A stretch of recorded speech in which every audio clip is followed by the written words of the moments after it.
Hi there everybody, it's UK independent Stampin' Up demonstrator Helzie here from slimandstylish.com. Thank you very much for joining me today.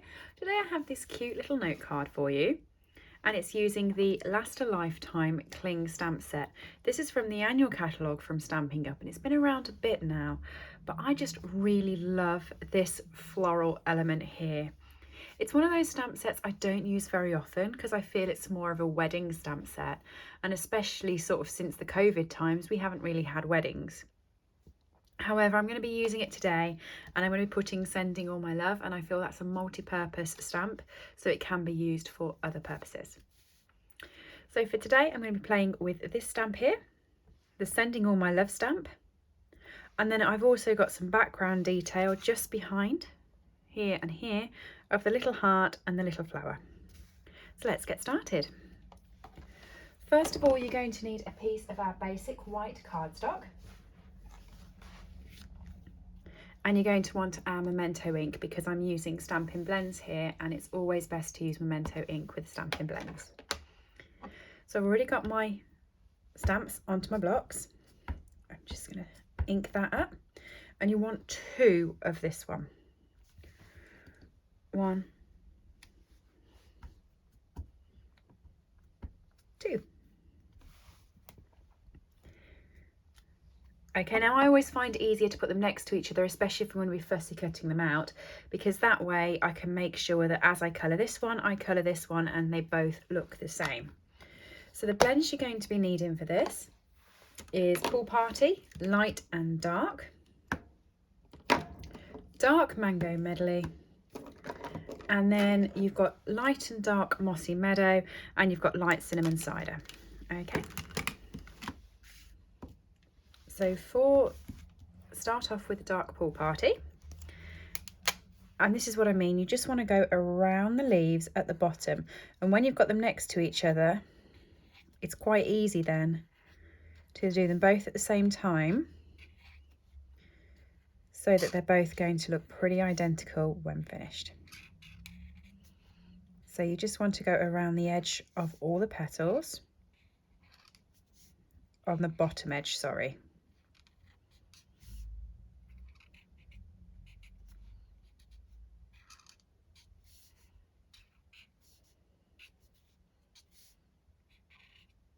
And then round there.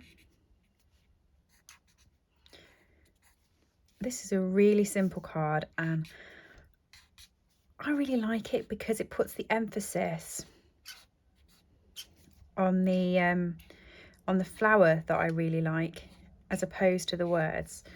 So I mean, this floral arrangement here I just think is really pretty, and of course it's gorgeous when you blend it.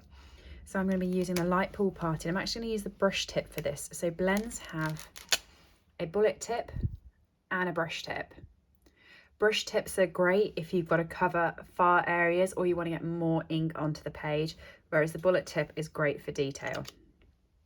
So I used bullet point for the dark because I wanted that in one place, but because I'm going to be going over all of it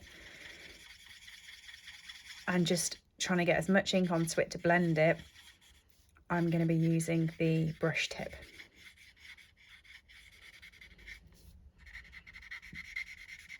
Just go around it all. It makes it quite a quick job then when you do it like this, but it still looks quite effective.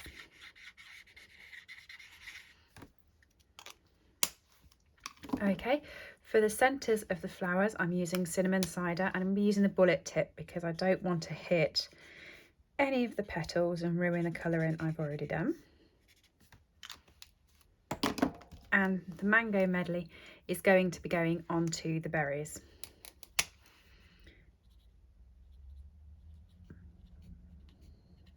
Just like that. Now I have got a little bit of a, I'm not sure what it is. I've got to own up to something, that's the one. I have been using the mango colour for ages. It's my favourite shade of yellow.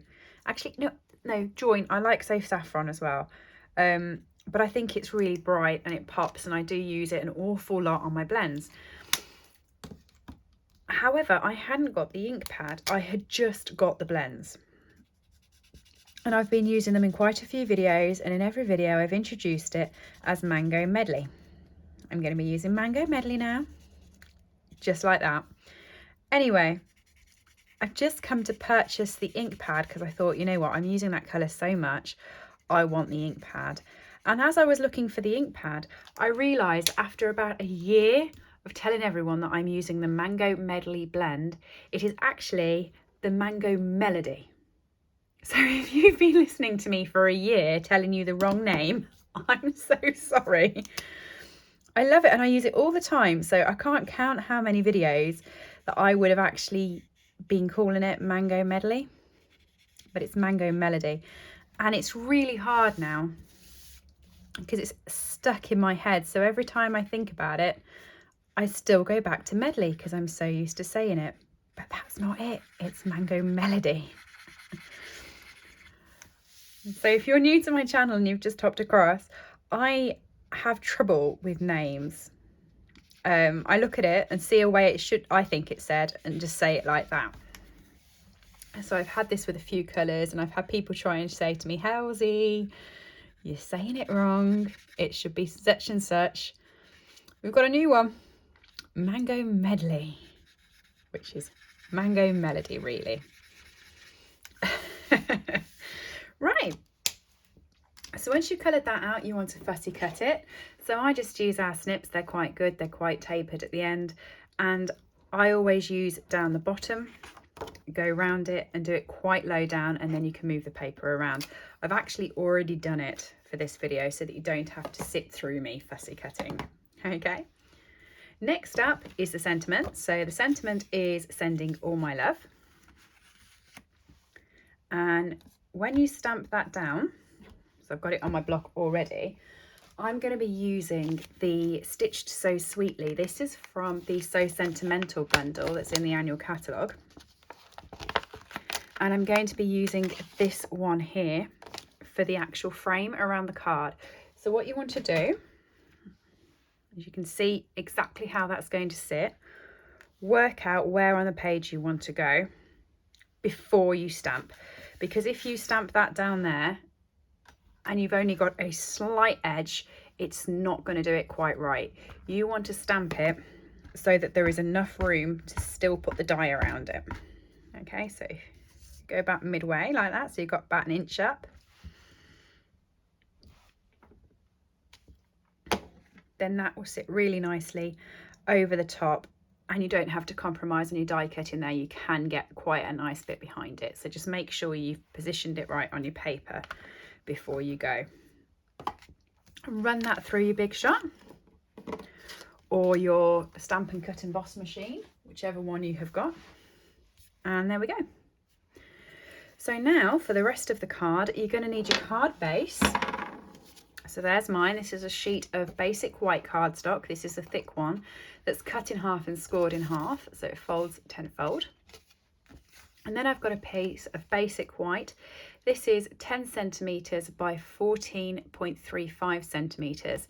So it's 1/2 centimetre less than my card base. You see, you've got a little bit of a frame around it.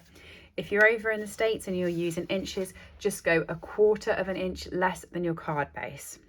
Okay. So now you want to prop this up. I'm going to be using the dimensionals once I can find where I put them. There we go. Still having problems with losing things, by the way. New craft room, but I still have no idea where things are. So I'm just going to balance these over my card roughly where I want them. But what I will say before you do it is bear in mind your backing slip. So don't forget, when this goes onto the card, you've still got to put it in an envelope and post it. So you don't want these to hang off too much on the edge. I mean, that's just about right. But if I had moved it and actually had it nearer the edge, sort of like that, I would struggle to put it in an envelope. So do make sure that you're putting it in the right position for your card. Okay, so I'm going to pop it back down there again. Turn it over. And I'm going to pop a Stampin' Dimensional over both the die cut and the bit I've cut. so it holds still and fast. And then I'm going to pop this one over on this side. So I'm just looking, I think I'm going to do it that way again. I don't like my flowers being upside down, you know, growing upside down. So do try to keep that in mind. I don't mind them sideways, but I don't like them upside down.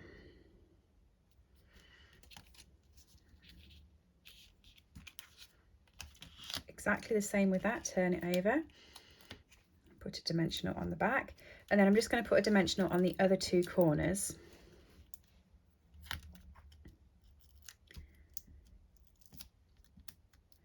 So that it pops up quite nicely. I've took the back off my dimensionals, which I shouldn't have done. So if you're crafting along with me, please don't do that yet, because what you want to do is you want to grab your two little pieces. So that's my little flower and my little heart that I've popped in the background. And I'm also going to be using my smoky slate ink just to create some texture in the background. And then you want to balance this over the top. This is why it's better if you haven't took your dimensional back off, because you can balance this over the top and work out where you want to stamp both of these. So now I'm going to be a bit cag-handed because I've got to keep my hand holding this off the paper. So I want one to just come out from below that flower there, like that, and one to come out from just over the side like that. Okay, and then the heart, that's about right, I hope. I don't think it really is. I think I've gone wrong. I want my heart there. Right, let me try this left-handed so I can see where I'm going. Don't take the edges off your dimensionals, you'll regret it. Okay, yes, yeah, so I've gone wrong with this one. You're not going to be able to see it under there, so I'm going to need to do that again, which is fine. So all I want to do is I'm just going to look roughly where that is. And I'm just going to bring it to the left of that. It's not a massive difference. And that looks messy there, but as soon as I cover it, you won't see it. It's only to give it a bit of texture in the background. So I'm just going to pop that on now. Okay. See what I mean? You can't see there that it's gone wrong, but you can still see now a bit of the flower, a bit of the hearts and everything else popping out. And I've gone wrong again. I am not doing well tonight. I forgot my ribbon. So that, by the way, is my memo board that's just fell. It was propped up against my ribbon. So on this one, I've actually put ribbon underneath. That makes sense. I'm just going to feed this through. I had actually put the ribbon onto the card and adhered it before I put the topper on. I know. But, you know, we make mistakes. A little bit. Whoops. I mean, it doesn't matter. You can always feed it through afterwards. And I've just tailored that off quite nicely. So it's quite a big gradiated side on both sides, and popped it through. You can do it like that. And you can also pop a glue dot underneath. So this is what happens if you forget to stick it underneath.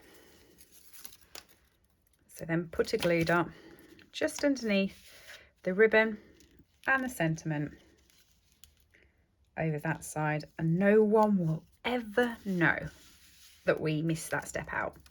Ordinarily, what you'd do is you'd put a strip of seal on your card, stick the ribbon to it, and then put the sentiment on top.